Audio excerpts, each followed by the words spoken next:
let's bring in Tony Gosling, historian and investigative journalist, joining us from Bristol. Mr. Gosling, thank you for coming on.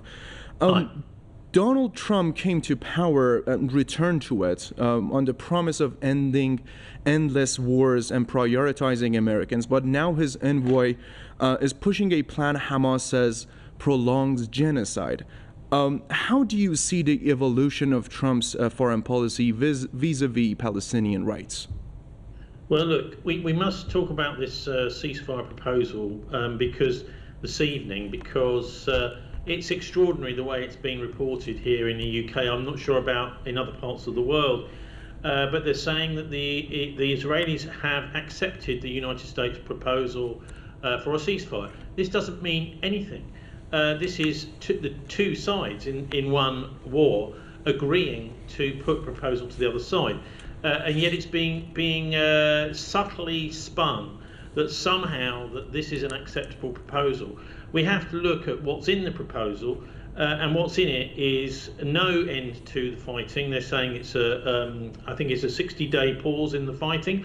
That's not good enough. And they're also talking about the return of hostages. Now, there are virtually no hostages left. All I see is prisoners of war. And prisoners of war are legitimately going to be kept, and they're also the only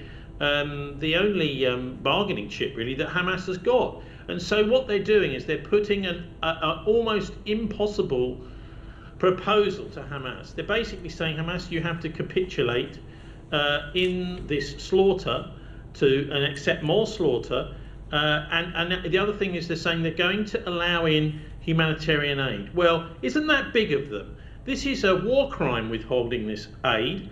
It's also a war crime, of course, bombing all these children. And they're saying they're going to stop, and they're bombing the families too. And so they're basically saying, you hand all the hostages and we will stop committing war crimes. Look, the pressure is on right around the world, and particularly here in Europe, to stop any sort of support for this genocide. And to be honest, this proposal is just being spun to the public as a potential ceasefire. It looks to me as if it's dead in the water before it even began, and that doesn't surprise me at all, because that's exactly the sort of policy we can expect from Donald Trump when he's in bed with Benjamin Netanyahu, who's fighting for his political survival and doesn't care how many people die in the process. Absolutely. Mr. Gosling, we are now seeing Israel and the U.S. set up so-called aid distribution centers in Gaza. Analysts say this echoes past colonial tactics.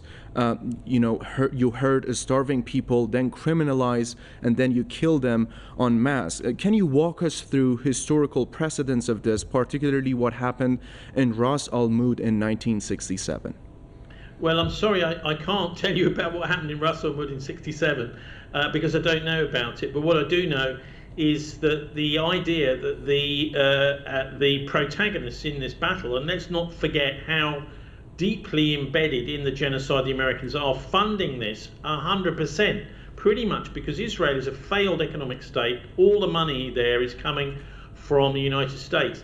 And so what they're saying is that the aggressors in the genocide should be given control of aid. Well, of course, this is absolutely, totally and utterly unacceptable. And again, there is very little pushback in the Western press. And let me tell you why. Because we know for a fact, those honest journalists in this part of the world, that we have many in the mainstream media, in the mainstream press, for a start, who are reserve army officers pretending to be journalists, so they are still reserve army officers whilst working as journalists. But then there's also these various characters at the BBC who are part of the Israel lobby, right in the middle of the mainstream press. So they're making sure that the difficult questions are not asked of our politicians and are not asked of those that are supporting this genocide. I mean, it's good to see from time to time on our mainstream media, members of the audience and the public, and of course out on our streets weekend after weekend, the public 100% supporting Israel, but that isn't reflected in the mainstream press. So the idea of the aid being controlled, literally this is a provocation, and it's really a way of adding insult to injury. None of this makes any moral sense, and we're being told that this is a serious proposal. Well, of course, it's not a serious proposal. It's designed to help starve the Palestinians even further. And it's such a pity that we get so little pushback from the press and politicians. But as I say, it doesn't really surprise me, because we have a massive embedded Israel lobby here in the West, which is in many of our professional institutions, and particularly in the management of our mainstream media. It'd be lovely, wouldn't it, if journalists were allowed to speak their mind like I'm speaking now, but they're not in Britain, because us journalists, we don't own those transmitters. We don't own those printing presses. And so we have to work for some organisation which is run by the Israel lobby to a great extent. Of course, there is a bit of pushback because of the horrors of the starvation that's going on, the war crimes right now, but ultimately the Israel lobby seems to have a stranglehold on the Western press. Mr. Gosling, my final question. Some argue that this so-called ceasefire plan, as you just said, paired with 8 centers, marks the final stage of genocide, mass starvation, demoralization, and then extermination. How do genocides typically end? And what is happening in Gaza right now reflect that terminal phase?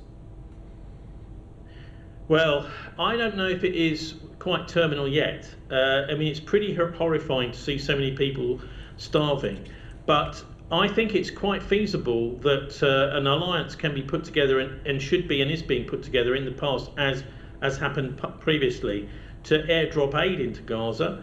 This is not anything particularly extraordinary. It would require volunteers from Arab countries, maybe from Iran too, to see some sort of courageous pilots bring the aid in that the Israelis and the Egyptians have been stopping getting in.